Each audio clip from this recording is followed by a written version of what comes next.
नमस्कार बंधुरा बिथिका village cook channel स्वागत जानिए आज के शुरू करছি বাদাম পাটালি আর বাদাম পাটালি আমি আগেও বানিয়েছি চিনি আর আজকে যে বানাবো পুরোপুরি গুড় দিয়ে আর বাদাম পাটালি এমন একটা জিনিস বন্ধুরা কার না ভালো লাগে। আমরা যখন বাসে স্টেশনে যাওয়া আসা করি অবশ্যই কিনে খাই, কিন্তু অনেকেই কিনে খায় বা তোমরাও কিনে খেয়েছো, কিন্তু জানো না কীভাবে বানাতে হয়। আমি যেভাবে বানাবো পুরোপুরি বানাবো ঘরোয়াভাবে, আর যারা যারা বাদাম পাটালি বানাতে জানো না তারাও শিখে নেবে। আর ভিডিওটা আশেপাশে তোমাদের ভালো লাগলে অবশ্যই লাইক কমেন্ট শেয়ার সাবস্ক্রাইব করবে, আর পাশে থাকা নোটিফিকেশন বেলটা তোমরা অবশ্যই অন করবে যাতে করে ভিডিওগুলো তোমাদের কাছে পৌঁছে যায়। তো বন্ধুরা আজকে পুরোপুরি দেরি হয়ে গেছে, অনেকটা বেলা হয়ে গেছে, আর আমি ভিডিও শুরু করছি, তোমরা দেখো প্রথম থেকে। বাদাম নিয়ে চলে এসেছি, চীনা বাদাম 200 গ্রাম আছে, আর এখানে বাদামের কালারটা দু রকমই আছে, আর এইগুলো বাড়িতে ছিল অল্প, আমি এর মধ্যে মিশিয়ে দিয়েছি। এবার এইগুলোকে ভেজে নেব কড়াইতে উনুন জেলে। উনুনটা জেলে নিয়েছি, এবার কড়াটা বসিয়ে দেবো। এবার শুধু বাদামগুলোকে ভেজে নিলে হয়ে যাবে বাদাম পাটালি। কড়াটা ভালো মতন গরম হয়ে গেছে, এবার চীনা বাদামগুলো ভেজে নেব।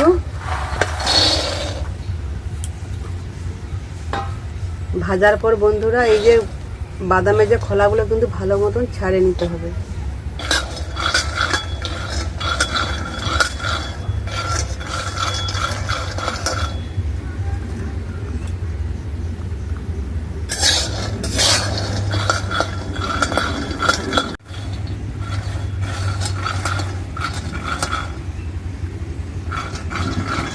বাদামটা ভালো করে ভেজে নিয়েছি, বাদামের যে কালারটা পুরোপুরি চেঞ্জ হয়ে গেছে।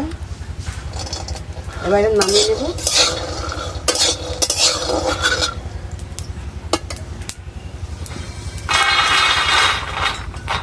এবার ঠান্ডা হলে খোলাগুলো ছাড়িয়ে নেব।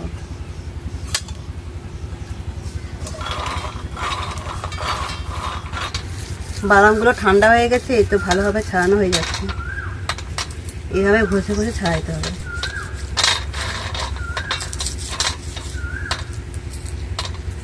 এই দেখো বন্ধুরা,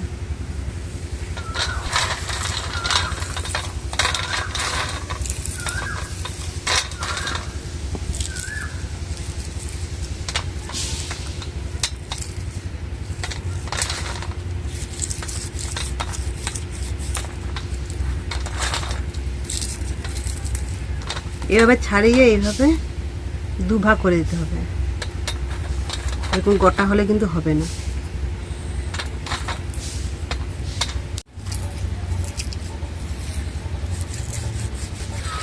বাদামের খোলাগুলো ভালো মতন ছাড়িয়ে নিয়েছি।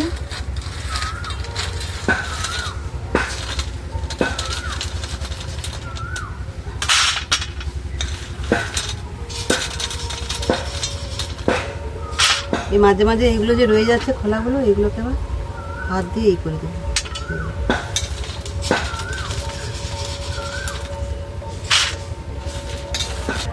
বাদামের খোলাগুলো ভালো মতন ছাড়িয়ে নিয়েছি, দেখে নাও বন্ধুরা। পরিষ্কার করে ছাড়িয়ে নিয়েছি, আর এতগুলো খোলা বাড়িয়ে গেছে। এবার এখানে পরিষ্কার করে নিয়ে উনুনটা জেলে নেবো আরও একবার। উনুন জেলে দিয়েছি, এবার কড়ার মধ্যে আমি আঙুর দিয়ে দিচ্ছি।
এবার এই গুড়ের মধ্যে একটু ঘি দিয়ে দেবো।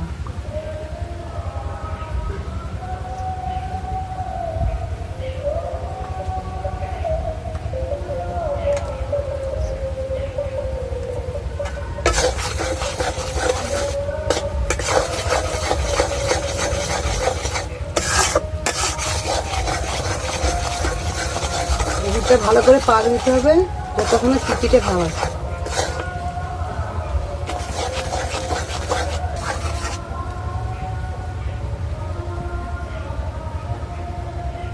এই দেখো বন্ধুরা চিচিটে ভাব হয়ে গেছে, হাতের মধ্যে তার তার চলে এসছে।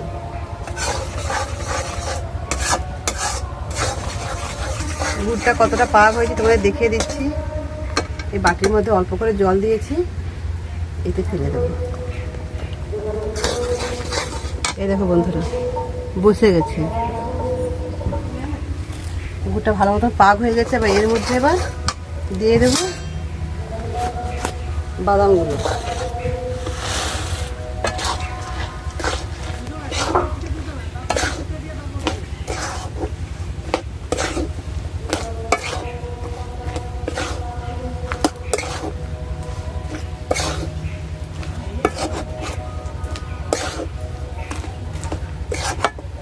ভালো মতো নাড়তে হবে।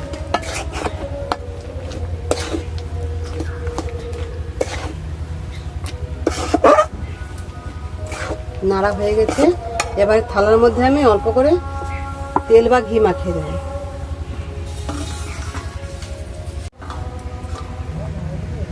তেল দেওয়া হয়ে গেছে, এবার থালার মধ্যে মেখে দিচ্ছি।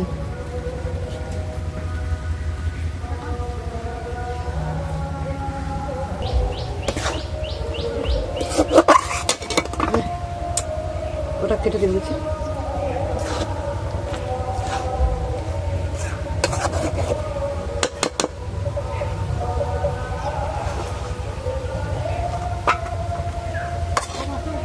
তাড়াতাড়ি কাজটা করতে হবে, নাহলে এটা এঁটে যেতে পারে।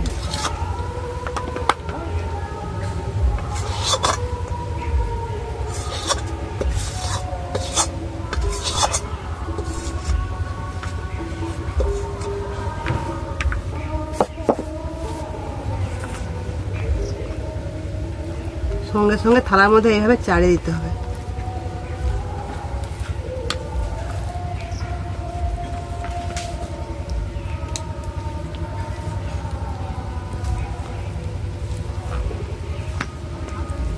আর কার কার বাদাম পাটালি খেতে ভালো লাগে অবশ্যই কমেন্ট করে জানাবে।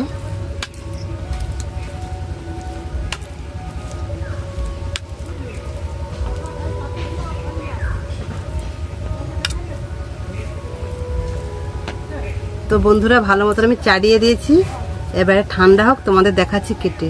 এটা কিন্তু বেশি ঠান্ডা হলে হবে না, কাটা যাবে না। হালকা ঠান্ডা হয়েছে, আমি কেটে নিচ্ছি, নাহলে কিন্তু বসে যাবে।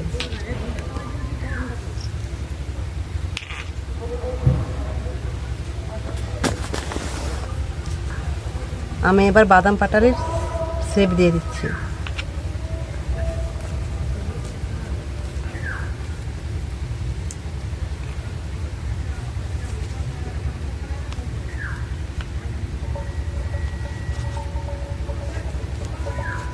এইভাবে কেটে রাখবো আর অল্প সময়ের মধ্যে তুলে নেব। আমি 200 গ্রাম বাদামে 200 গ্রাম গুড় দিয়েছি। হয়ে গেছে এবার কাটা, এবার এইগুলোকে সাইজ করে দেবো হাত দিয়ে।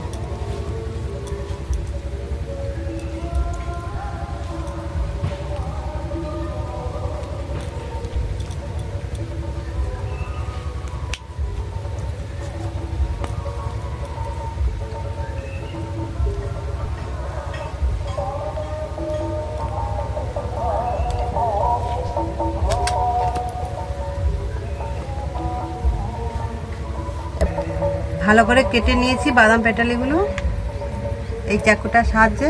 এবার ঠান্ডা হোক, আমি ফিরে আসি অল্প সময়ের মধ্যে। আহ কি সুন্দর গন্ধ বন্ধুরা। বন্ধুরা অল্প সময়ের মধ্যে ফিরে চলে এসেছি। ভালো মতন এঁটে গেছে, আর আমি যে আগে থেকে এইভাবে সাইজ করে কেটে নিয়েছি, বাদাম পাটালের শেপ দিয়ে দিয়েছি।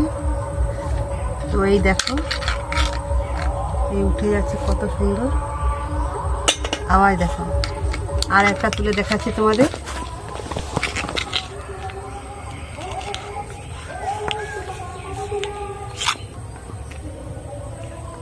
তোলার সময় সাবধানে তুলতে হবে,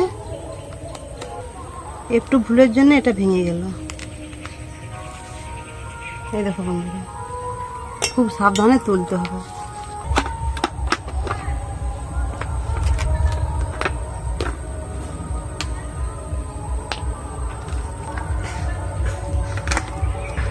ভালো মতন উঠে গিয়েছে। আর বাদাম পেটালের সাইজগুলো দেখো বন্ধুরা, কত সুন্দর হয়েছে,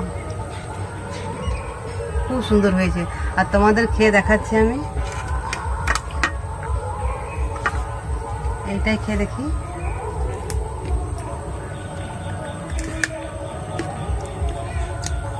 ব্যাপক হয়েছে।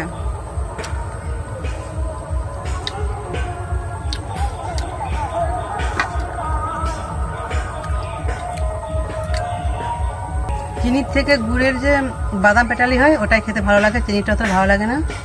আগে আমি বানিয়েছি চিনির, কিন্তু আজকেরটা আরও সুন্দর হয়েছে। আর আমার ভিডিওটা কেমন লাগলো অবশ্যই কমেন্ট করে বলবে। আর এই বাদাম পেটালি এমন একটা জিনিস, মানে প্রত্যেকের ভালো লাগে, এমন কারো নেই যে বাদাম পেটালি খেতে ভালো লাগে না। তো আমার ভিডিওটা কেমন লাগলো অবশ্যই কমেন্ট করে জানাবে। আর আমি এখানে ভিডিও শেষ করছি, আবার দেখা হবে অন্য কোনো ভিডিওতে। টাটা।